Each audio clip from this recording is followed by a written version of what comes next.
the Chase Thomas Podcast, for people who have nothing but time to kill.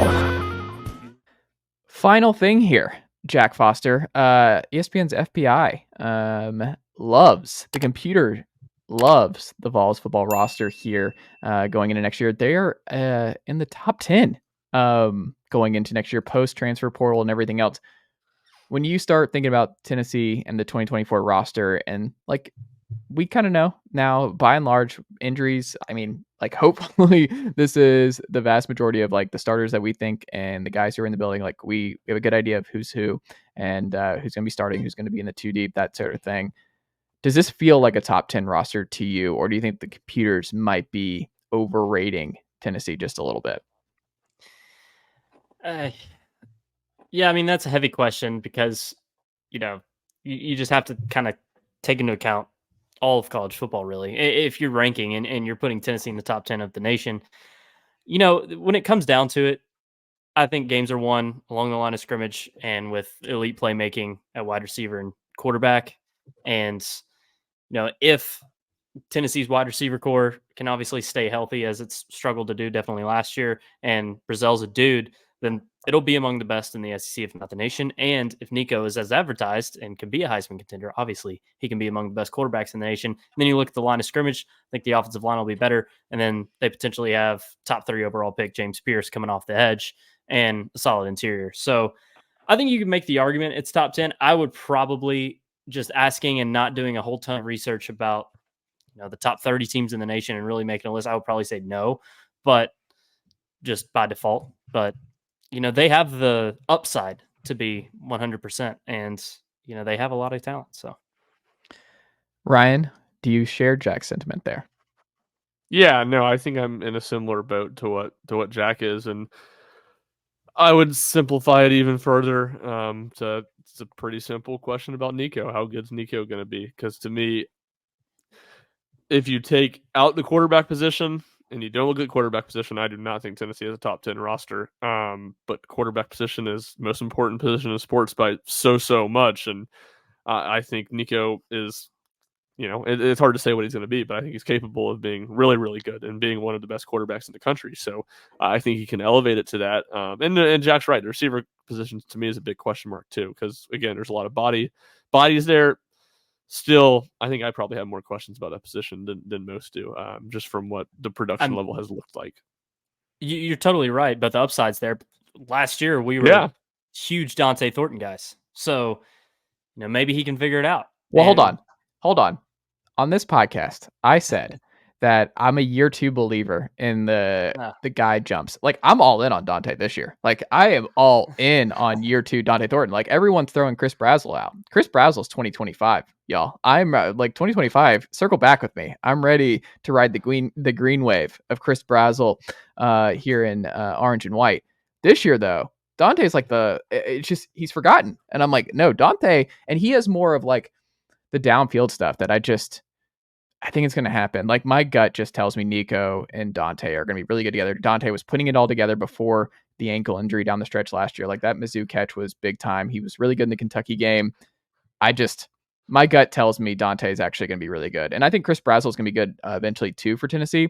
But until I see, like, Javonte Payton, I guess, was a year 1. I mean, Velus Jones in the slot, he was solid year 1, just immediately coming over. But everyone in the slot, just about flourishes in Heupel's scheme. But I don't know. I just look at it when I think top 10 offense or top 10 roster. The thing I look at is y'all are focusing on the quarterback, which I think is interesting. I mean, I think the offensive line, if they're healthy, is one of the best in the sport. Like, I think if Lance Hurd is exactly what you need him to be, like Lance Hurd and John Campbell, those are some 2 linchpin tackles. If they are healthy and Lance Hurd lives up to the 5-star billing, I think they're going to be really good. Cooper's obviously great when he's healthy. We know we have in Spraggs. I think he'll be fine. Like, Tennessee has shown, whether it's Karich, whether it's Lampley, whoever, if it's Shamumarov, like, they have options. I think they'll be fine at left guard.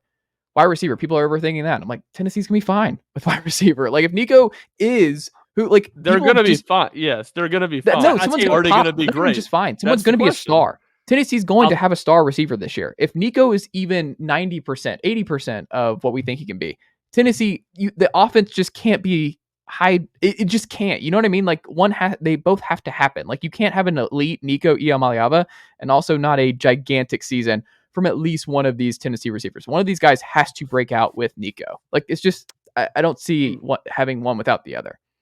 I think Dante is probably the most likely to be this. Yeah. And they'd have to use Squirrel differently to have him be this, but I think he has potential to. I love Squirrel. I just don't think it's going to be Squirrel. But Tennessee needs a guy to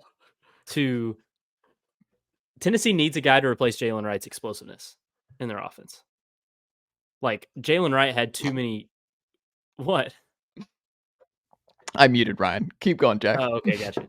No, but they need a guy to replace Jalen Wright's explosiveness. They need a guy who can just break a game open, can get the chunk plays. Yeah, because when you look at it, there's no guy that you just automatically point to do that, in my opinion. Yeah, I mean, I think it's Dante. Like, I think Dante's that guy this year.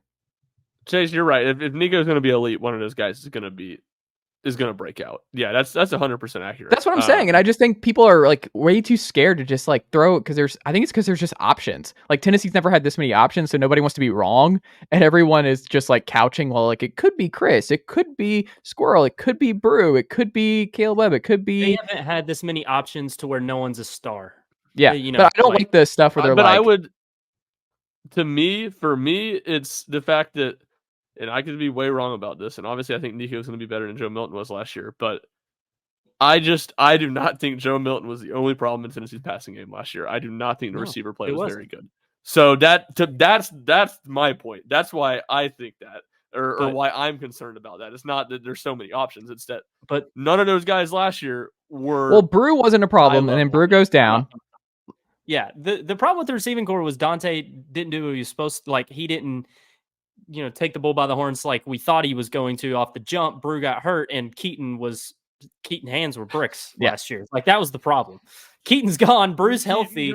Dante could take a step. That is and you have Brazel. So there's a lot, and Squirrel's a consistent factor. Yeah, someone's breaking out. Like I'm just going to go ahead and tell you folks. Like someone's going to have a superstar year. Like someone out wide is 100% going to be better. How much better, we'll see. If it can be a top 5 to 10 in the nation, I don't know, but it's definitely going to be better. If Tennessee's top 10 in scoring again, guess what? One of the receivers is having a Heisman type year too, because like you're seeing that same. No, hold on. What I'm saying is like when Bryce Young won the Heisman, Nico is going to be in the Heisman conversation. Like Nico is going to having a You Heisman. said a receiver. No, what I am saying is like you saw with Bryce the year Bryce wins it, right?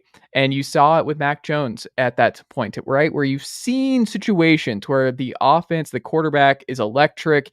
And guess what? Someone's going to be catching these passes. Someone's going to be like, well, how much of it is Nico and how much of it is do we deserve? Are we not counting Dante's value breaking out just as much as Nico? Like what I'm saying is like if Nico is a Heisman finalist, that means one of these receivers is having a crazy stat season. And wait, nobody's disagreeing with that. This is the essence of the Chase Thomas podcast. It's exactly what just happened when we're talking about Tennessee basketball's offense.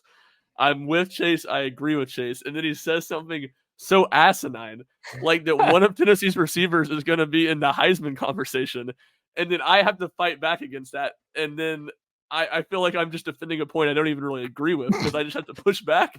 I just have to push back against. Like I think Tennessee's offense is going to be good next year. Basketball. I think it's going to be a top 10 team again. I just had to get that out there because I felt like it's being too negative during Tennessee basketball portion. You really were. You were hating really hard. Really hard. Jack and I are. But I mean, yeah, no, I agree. Sides. Many are saying. I agree generally with your point. I think my question is more if the receiving core keeps Nico from being a star. I don't think that's going to happen. I don't think that's the case. But to me, that's the question more.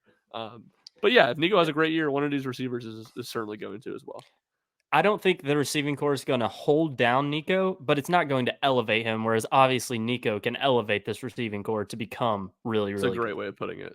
Yep, that's a great way. But the receiving core is not elevating Nico, whereas in the past, Bama receivers would make Joe Blow under center look like a star. Yeah, they look Mac Jones, like Jalen Waddle, Devontae Smith, and everybody. Like they elevated, but I think it's just at Ohio State, right? But I think it's like Michael Penix last year with, Heisman guy, and then you have Troy Franklin and Bo Nix, that connection.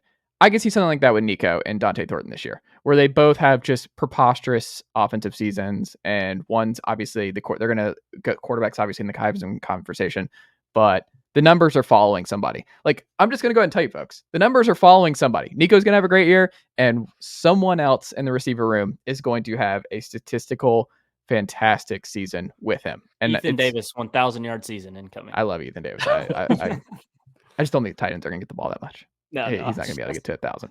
I also saying say, Chase is a big Squirrel White guy to go. That's like saying Chase is a big Cal Start guy. Like, come on now. Wait, I haven't heard your beef with Squirrel White. I don't have beef with Squirrel White. I think he's fine. You just diminished him a lot last year. No, I'm just saying he's fine.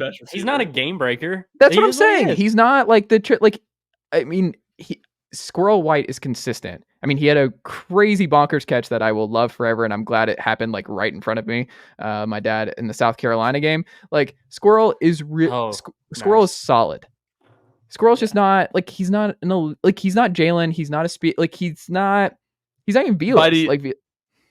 By the end of September, when Mike Matthews has one game with more than 3 catches or 50 yards, Chase will be talking about how Mike Matthews has to play more snaps at this slot than Squirrel White. That's a guarantee. Yeah, exactly. Parkview forever. He went to my high school. Like, we're all in. Like, you already know. Like, Mike Matthews, the hype train is just like, oh. Can we bring Cody Brown back if we're going to talk hype up the Parkview guys just because we're from Parkview?